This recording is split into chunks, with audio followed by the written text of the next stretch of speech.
from inside the brain to inside the labor movement, and inside America. There you go. So Liz Schuler is the Secretary-Treasurer of the AFL-CIO, and I think, as you'll find, someone who is unusually cognizant of the changes that are happening in society and how we need to think differently about the relationship between labor and management and business and society. So, Liz, first, just tell us how you at the AFL-CIO are thinking about tech-driven change and what the labor movement's role is now vis-a-vis what it may have been in past decades.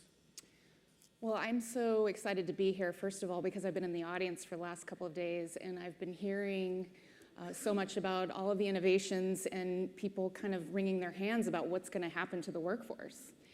And I have news for you. The labor movement, unions, have actually been managing fluidity and dynamic talent throughout our history. And we are, I like to say, the original platform for how to upskill folks and credential folks and make sure that there's a base of highly skilled working people in this country. So we've done this before, and we know how to do it. So I was excited to be here just for that reason, to say, hey, you know, we have a solution, and we've been doing this since the 1800s through every industrial revolution, modernizing and evolving and adapting. So that, to me, is very exciting because, you know, a lot of folks feel that there's a mystery in the future. And I think if we work together and we partner and we think about working people being at the center of this change and how we can upskill folks, it's not going to be so hard to solve. But is that, I mean, that is clearly not understood as the dialogue proceeds in America. First of all, I don't think the dialogue in America has proceeded nearly far enough about the need for retraining, reskilling, redesigning the education system. Right. But how can we change the terms so that this discussion is broader, so that business and government and the labor movement do work together, which seems like what you're saying would be desirable and, Right. and possible, but is it happening now, and how do we get there? It's not happening, and in fact, in other countries, it's part of their system. Germany, a lot of folks point to Germany as a success story of, and the system they have there is tripartite. They have government, they have business, they have labor, all working together to solve these problems, and having the voice of the working people who are, you know, on the front lines of the workplace is extremely important. They get that. We don't have that system here in the United States.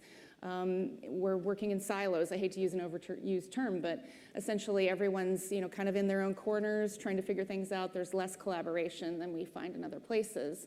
And so I think that is the ideal way to solve problems, and the labor movement is poised and ready to do that. And we have done it. And in fact, I was going to say, in so many instances in sectors across the economy, if you think about the entertainment industry, Hollywood, right? These are all union members. They work on a project basis. They have a movie, and you know it's a gig, if you will. But they have a way for the employers to come together across an industry and develop a system with the union in partnership to provide stable health care, retirement security. Even when the gig ends, they're still, the workforce is still able to access decent wages and health care and retirement security because everyone works together. But what's a pathway by which we might get toward a system where the labor movement and business working together could bring that kind of system to more people? Well, that is the trick, and unfortunately, most people know the labor movement has been shrinking steadily, primarily because of the labor laws in the country make it nearly impossible to form a union. A lot of fear, people get fired, you know, if they raise their voice in the workplace, it's a risk. So in order to expand access to more people where there aren't unions, we need to figure out a way to capture the notion of leveraging the scale that unions have, for example. I use retirement security as a prime example where, you know, you have a huge pension system here in California. how can we actually open the doors to that to make it more accessible to folks who aren't in a union and be able to invest and capitalize on the leverage that a big pension system provides for their own retirement security, for example. But there are examples of like that across the labor movement where that's all workers want is opportunity to make a decent wage, to train and upskill their credentials, to have access to benefits. So we need to actually be thinking about, in the labor movement, modernizing and working with others to open the doors. Well, one interesting thing that happened in the last few years is the $15 an hour as a minimum living, it's still very low, but minimum living wage, was really something that came out of the labor movement and has now pretty much been accepted as a reasonable floor, but that you didn't get paid any dues for that. In other words, is there a role that the labor movement, the AFL-CIO in particular, could play more broadly than it has in the past as sort of a national spokesperson, an organization, maybe a membership or some kind of civic organization that is a more broader advocacy organization on top of the work you do negotiating contracts with employers? Absolutely. I think, as I said, we know how to work with stable employers where work is constant, and we know how to work in these dynamic industries where work is fluid. And this fight for 15, as it was called, when it first got started, I think people thought they're crazy. $15 an hour, really? And as you said, it's now kind of accepted. Oh, and Jeff Bezos is saying, yes, of course, we need to pay a decent wage. That was not without kicking and screaming. I think, for years, people have been out in the streets and raising their voices and trying to push for that change. So it doesn't just happen voluntarily, is kind of how we look at it.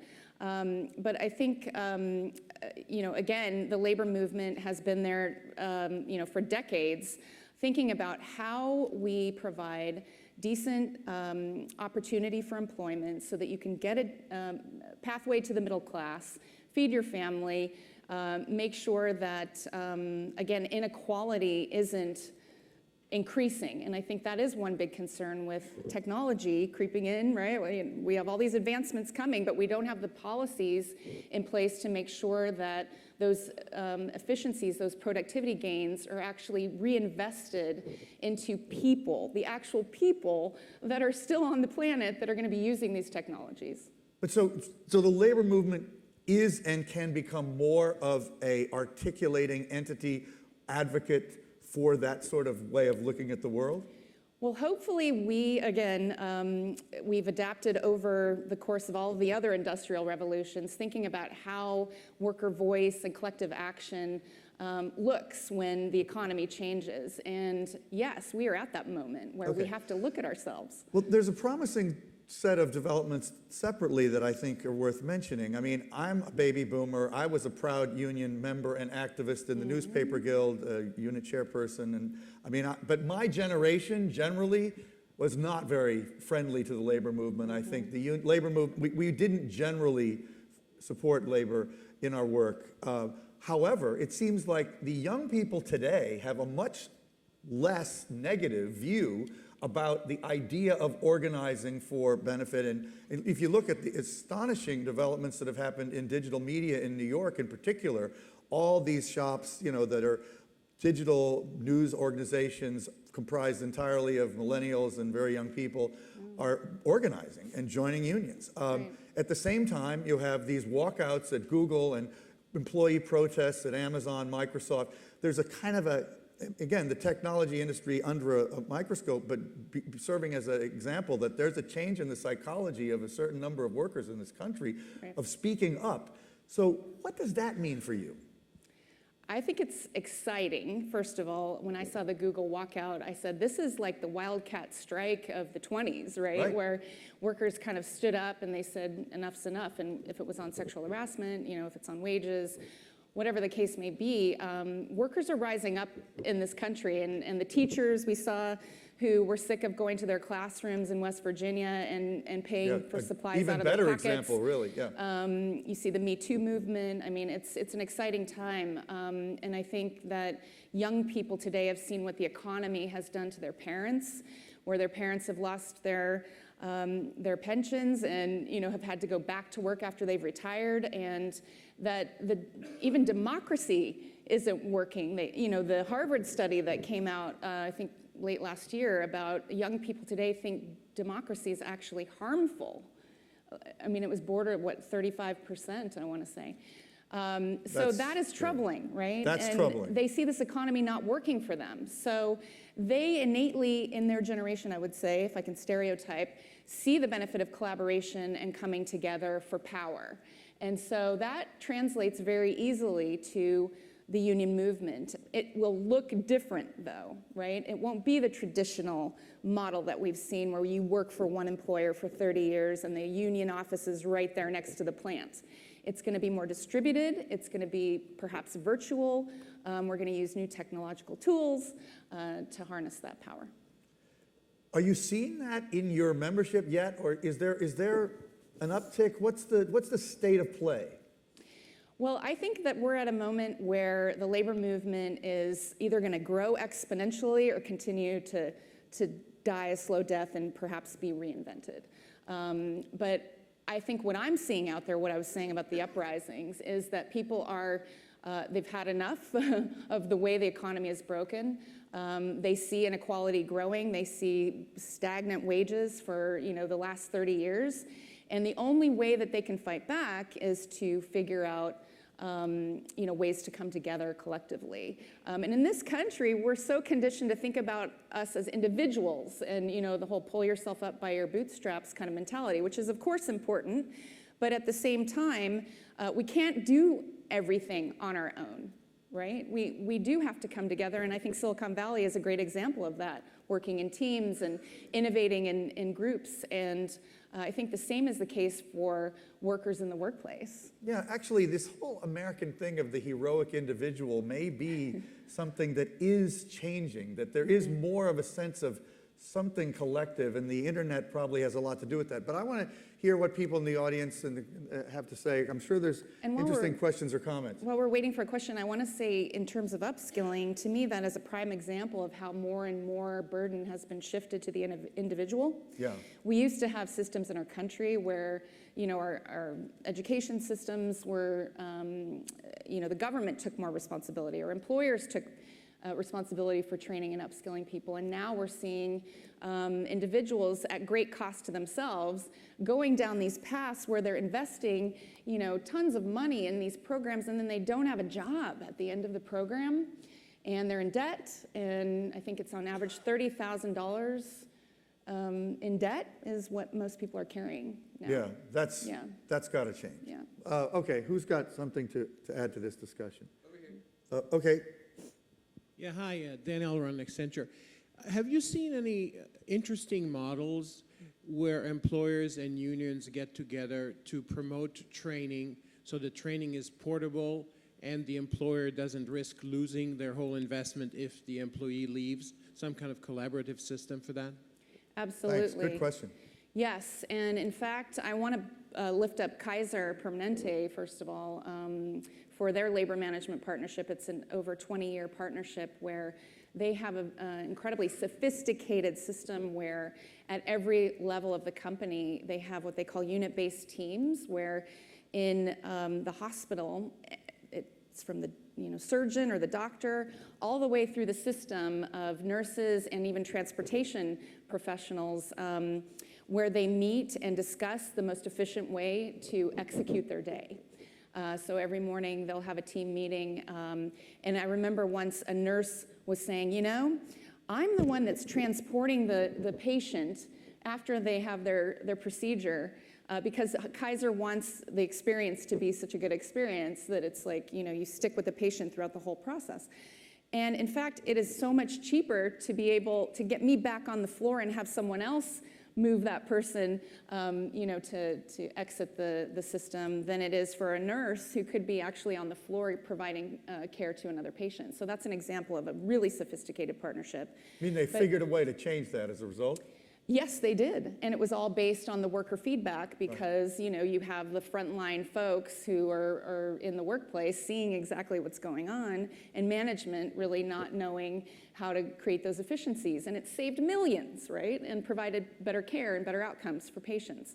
Another industry that's really a great example of the way we collaborate in terms of training, I would say, is more stereotypical, but the construction industry. Which I think, again, is the original kind of Uber platform, right, for transactions, where employers knew that in an industry like construction, they're going to need a steady base of talent, no matter which employer you are. And so if you need an electrician, you know that you can go to the labor management partnership, that the union will train that electrician to the highest standards, and that any contractor in the country can draw on that talent pool. And all the while, they're paying into a system where the worker and the employer pay in for the training and also for their retirement and health care. So it's portable benefits, 1.0, right? And that's the union you came out of, in fact. Right, that's right, yeah. Okay, over here. Yeah, John Madison, Kaiser Permanente. I wanted to ask an unrelated question, and that is, the Institute for the Future has advocated what they call asset equality, and they refer to the Scandinavian countries in particular, where the base of free resources, education, healthcare, and so forth, is such that there's much more fluidity in retraining and so forth. Do you see the future being more state-sponsored or more employer-sponsored or some combination? How do you see in our culture approaching the kind of floor that's established in asset equality that enables social mobility, such as the Scandinavian countries? Wow, that's an interesting question, and I think we're all kind of studying the other models overseas, right? Because they do have such a high quality of life in the Nordic countries, and there's been a lot of talk about universal basic income and what that could portend for the future, and I know there's some experiments going on with that, but I think we believe that really, for the most part, people want to work, they want to have a decent job, they want to have opportunity, and the respect and the dignity that comes with work is worth investing in. And if you think about the opportunities we have now to determine the policies and the underpinnings of when, in fact, technology does take off and automation and robotics and artificial intelligence do start to displace people, we have a responsibility as a society to reinvest some of the profits that we're seeing come out of that increased productivity back into our society. And so, I think if we don't make the right choices now, that dystopic future that people keep worrying about could indeed happen. Okay, on making the right choices now, when we talked on the phone the other day, you were about to get on a plane to go down and campaign for Stacey Abrams. Mm-hmm. The AFL-CIO has made a major commitment to Democratic Party candidates in this recent election. There's been a huge gain. How does that change things? Do you require the Democratic Party to have more influence in American society for you to achieve the results you want? And are you more optimistic because of this election that just happened? Well, I think I want to clarify that we are politically independent, right? It just so happens that the issues we care about, making a decent future for working people and all that, members of Congress vote on, their voting records, end up aligning more with the Democratic Party. So some Republican candidates you do support? Yes, yeah. So we are bipartisan. And I will say that a lot of the attacks that the labor movement have faced come from that stereotype of that if you kill labor, then you kill the Democratic Party, right? So on the Republican side, there's been this anti-labor trend all across the country. But we were excited to see working family candidates elected all across the country, and I will say that we had over 900 union members actually run for office and win. or thousands ran, but 900 won. At all levels of At all government. levels of government, and we have a U.S. senator that's a union member. Who is that? Jackie Rosen from Nevada. Wow. Was a culinary worker. We have 18 members of Congress, 2 governors. And so that was sort of our answer to this, is if you don't like what you're seeing, get off the sidelines and run for office. Is that And new to have that many elected Yes. officials come from the labor movement? it's a big surge, and you've seen it with women candidates, post-Me Too movement and the Women's March flooding, into the arena, and so union members as well. So we need political change, though, to set the groundwork for a lot of the changes you want to see, I assume. Yes, absolutely. And I would say having working people in those positions of power will help us change the rules of the economy and make it easier, we hope, for workers to be coming together, like you said, in new media and other places as the economy grows and changes, figuring out what that modern labor movement looks like. Well, like I've said several times, inclusion is one of the themes of this conference, and it's a Absolutely. clear example of how that can work and should work. And that's why we're so glad to include you in our program and in wanna our thank you video for that we that. will distribute after the fact, and want you to keep your good work going. And I want to Thanks so offer a much. challenge to folks here that the labor movement is ready and willing to partner at any time, anywhere, to think creatively and innovatively of how we upskill the workforce of the future and make sure that people still have access to good jobs. And I want to thank the folks who are working here. I think backstage, and the folks, serving your food and cleaning your rooms, and the firefighters who are out literally, in danger as we speak, valuing that work and seeing that work as you go through this technological shift. Thank you. Thank you so much.